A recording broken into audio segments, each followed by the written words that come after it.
और टेंशन चाहे फैमिली में हो या राष्ट्र में, विनाश करती है लकीर के फकीर। उतना ही करेंगे जितना बताया जाएगा। Change is the law of nature. Sachin Tendulkar को रिप्लेस किया विराट कोहली ने, अब विराट कोहली को भी कोई रिप्लेस करेगा।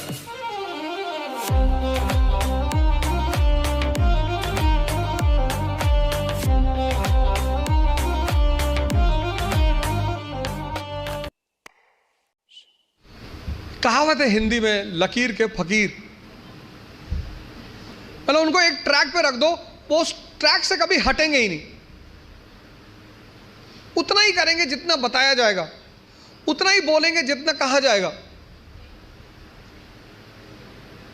जो जिंदा दिमाग है, जिंदा, वो अपने समय को, जैसे अगर आप आईएएस मेंस का पेपर देखें तो 1970s के जो क्वेश्चन थे वो अलग थे, 1990s के क्वेश्चन अलग हो गए, फिर 2000 के बाद क्वेश्चन बिल्कुल अलग हो गए, और आज तो जो मेंस का पैटर्न है क्वेश्चन पूछने का वो तो एकदम पलट चुका है। अमेरिका का एक विद्वान था थॉमस जेफरसन, उसने कहा किसी भी संविधान को सिर्फ 19 साल चलना चाहिए। थॉमस जेफरसन, जब अमेरिका में संविधान लिखा जाने लगा तो उसने कहा किसी भी संविधान को सिर्फ 19 साल बस, क्योंकि 19 साल बाद बहुत सी चीजें बदल चुकी होंगी। तो जब चीजें बदल जाएंगी तो फिर संविधान लिखा जाएगा बदली हुई परिस्थिति के हिसाब से।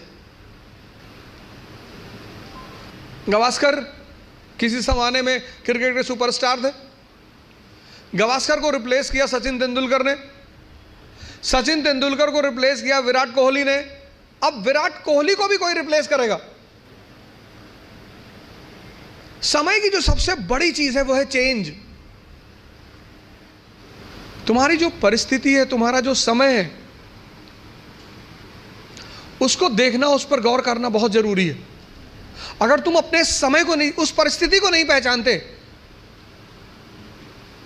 एक बार एक इंस्पेक्टर एक पाउल्ट्री फार्म में गया, पाउल्ट्री फार्म, फूड इंस्पेक्टर था, तो पाउल्ट्री फार्म के इंस्पेक्शन पर निकला था। तो एक पाउल्ट्री फार्म में गया तो उस पाउल्ट्री फार्म के मालिक से पूछा कि मुर्गियों को क्या खिलाते हो? कहा साहब बाजरा खिलाते हैं। कहा इतनी गर्मी में बाजरा खिलाते हो, बंद करो इसको। पहले मुर्गी फार्म का मालिक को बंद कर दिया उठा। दूसरे मुर्गी फार्म में गया, उसने पूछा क्या खिलाते हो मुर्गी को? बोले साहब चावल खिलाते हैं। बोले उल्टा सीधा खाना खिलाते हो, इसको भी बंद कर दो। दूसरा वाला भी बंद हो गया।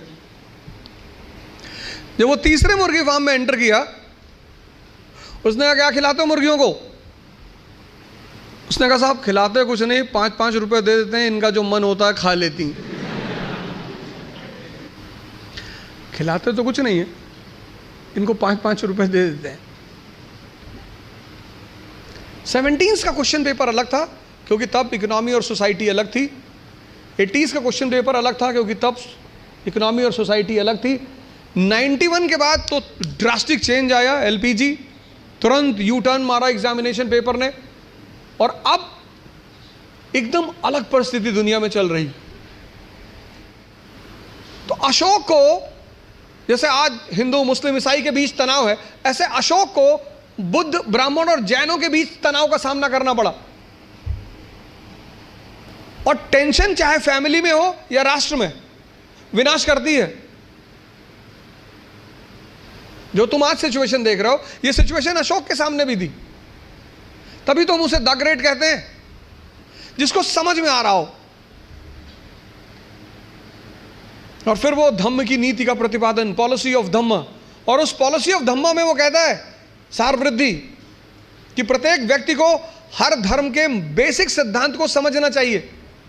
और किसी भी धर्म का बेसिक सिद्धांत, वो चाहे इस्लाम हो, चाहे हिंदुइज्म हो, चाहे क्रिश्चियनिटी हो, बेसिक सिद्धांत किसी भी धर्म में कोई अंतर नहीं है। बेसिक सिद्धांत इस्लाम, क्रिश्चियनिटी, इसी में तो दारा शिकोह ने किताब लिखी थी, Majmaul Bahrain, the meeting of two oceans, Islam and Hinduism. वो जो अशोक के समय परिस्थिति थी, बुद्धिस्ट ब्राह्मण और जैनों के बीच तनाव, वही परिस्थिति मेडिवल इंडिया में, अकबर के सामने दी। हिंदू, मुसलमान और फिर उनके विभिन्न डिफरेंट सेक्ट्स, संप्रदाय, शिया, सुन्नी, शैवाइट, वैष्णवाइट। तो उसने भी फिर कहा कि नहीं नहीं, इस तनाव को कम करना है तो तौहीद इलाही, तौहीद इलाही।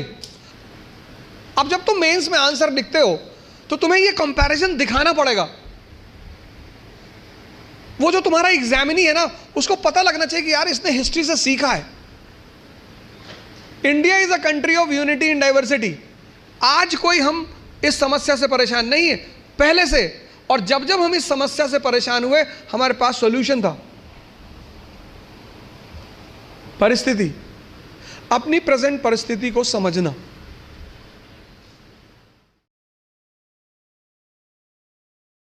अब पुणे से निकलेंगे और भी ज्यादा IAS PCS, क्योंकि अब पुणे में आ गया है इकरा IAS, जहां ओझा सर की देखरेख में होगी UPSC की best preparation. We have best faculties from Delhi. Online and offline batches starts at Ikra IAS by Ojha Sir, Sadashiv Peth, Pune.